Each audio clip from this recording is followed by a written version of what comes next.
Part 3, Integumentary System. So we talked about cyanosis, being the bluish looking of skin like the lips when you're low on oxygen. Redness, either due to anger, embarrassment, overheating, again, superficial blood vessels relaxing, muscles around them relaxing so you can release heat from the surface. And paleness, due to like low blood pressure, so the blood is really dropping, so you're not getting much blood to the surface, and you look pale. You don't look as pink in the cheeks. So burns, first, second, third degree. We talked about those. Understand those. Skin cancer. We're going to talk about in class basal cell carcinoma, squamous cell carcinoma, malignant melanoma. Notice the similarities? They all end in oma. Oma is usually a suffix attached to a cancer. So basal cell carcinoma attacks is a form of skin cancer at what level? The basal, let's see, basal. Stratum basale. Yes, the basal stratum basale layer of your epidermis. Squamous cell carcinoma, stratified squamous cell layers. And malignant melanoma. Malignant melanoma affects, yes, the melanocytes. And because melanocytes are very dispersed, they spread out with little tendrils to give melanin to several surrounding cells. That's one of the worst and most dangerous because it metastasizes very easily, which segues into the next word, metastasis.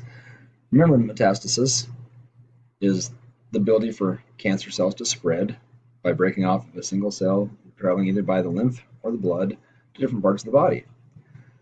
So melanomas metastasize very easily. UVA and UVB. So the ultraviolet spectrum of light is much broader than the little tiny spectrum we can visualize with our eyes, the 400 to 700 nanometer of red, orange, yellow, green, blue, violet. Ultraviolet is much more energetic, has a higher frequency, and shorter wavelengths. So the UVA, the first spectrum, is short enough wavelengths, they go in and damage the collagen fibers. And by doing so, your collagen doesn't repair as well. So now instead of having the soft, supple skin, you get more leathery skin and more wrinkles. So if you want to age yourself, we call it UV aging. Age yourself, get a lot of UVA. UVB is an UV bad. UVB is actually good for helping us with cholesterol to turn into vitamin D. However, UVB, get too much of it, it's bad because your body is constantly repairing the broken DNA. And ultraviolet B is short enough, it damages your DNA, causes thymine dimers.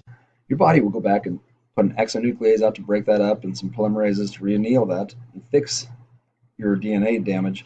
However, the more you do this, the more at risk you are for malignant melanoma or squamous cell carcinoma or basal cell carcinoma or any other skin cancer. So UVB has short wavelengths and they damage the DNA. And you check your little tanning beds out. Yeah, they've got some pros and cons. We'll talk about that in our end of the year reports. But they're really not that good for you. That much concentrated UVB at one time is not good. All right, the link below explains skin cancers. So you look at that and we'll discuss these in class as little jigsaw groups amongst each other. You can also go to this link in practice on your 48-year-old case study patient, which we're going to do in class. Nerve types in the skin. So in your integument, you've got, what they say, 1,000 different nerve endings in every little square inch. You've got a lot. So you've got some heat. Anything above your own body temperature up to 117 degrees Fahrenheit. After 117 degrees Fahrenheit, when that nerve gets above 117, it no longer feels heat, it feels pain. So you take a hot shower, you get that water up to 117 degrees Fahrenheit, feels okay. Gets above that, it starts being painful. Some of us have thicker skin than others, some of us can tolerate more. On the opposite extreme of heat, we have sensors. Anything below the body temperature down to 47 Fahrenheit. Yeah, that's 15 degrees above freezing, Fahrenheit anyway. But it still feels cold. Anything below that, once those nerves get cooled below that, like when you stick your tongue on the flagpole, yeah, that is now pain. So when your nerves get below 47 degrees Fahrenheit there, due to the the ice or something you're holding, it feels painful now. We have pain, of course. Pain sends rapid, short stimuli, just fast cutting stimuli throughout the body. And those are due to cuts, overheat, undercold, etc. We have light to deep touch, and we'll talk about these more in detail when we talk about the special senses. But we do have little tiny Merkel's discs, which detect very fine touch, like a fly walking on our skin. We have Meissner's corpuscles, which can be very discriminative, so you can reach in your pocket and tell the difference between a penny, a nickel, and a dime just by feeling the edge of the dime is rough, penny's smooth, a nickel's a little bit wider. You've got all these little sensors right in your fingertips that help people who are blind read Braille. So Meissner's is named after some dude, but if you think three blind mice, the three blind mice were blind, they'd read by Meissner's corpuscles, so mice, Meissner's. All right, then you have deep touch. A Pacinian corpuscle feels deep pressure, and I say the Pacific Ocean is deep, so Pacific, Pacinian, deep pressure. All right, know your skin problems, know your clinical focus. We've talked about, got a little sampling of skin diseases through our skin disease grid, and we shared some of these in class. But decubitus ulcer is a big one to know. Decubitus ulcer. So an ulcer is a hole somewhere. It is known as bed sores commonly.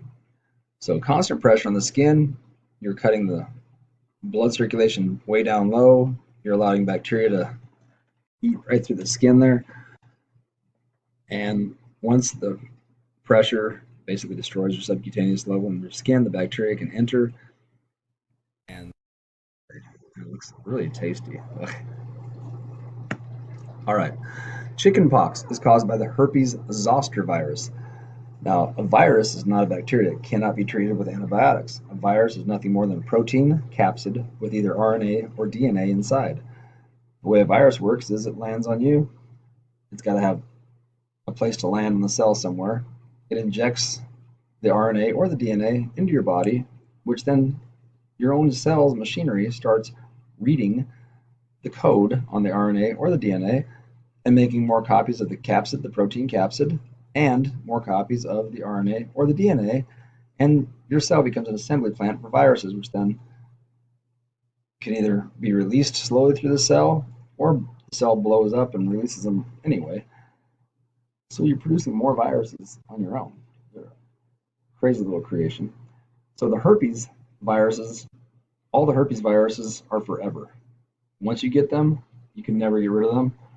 We've got drugs to try to keep them at bay, but a herpes virus will sequester away in a nerve ending and just hang there the rest of your life. So chickenpox, if you've had chickenpox as a kid, you've got the herpes virus in you now. And at any given time, it can release due to stress or whatever. And when it does, it comes back in a different form that's painful. You get the little blisters and red spots like it shows there, but now they're super painful instead of itchy. And that is called shingles. So it looks like an old person's disease. Old person's, yeah. So here's an old lady with shingles on her neck. However, it can happen to young, healthy guys. There's a teacher who was in his 20s. He's now a principal, football coach, young and healthy. He came in one day, had shingles on his back. He didn't realize there's shingles and went to the doctor. So they will rear themselves and they can come back out many times as you're older.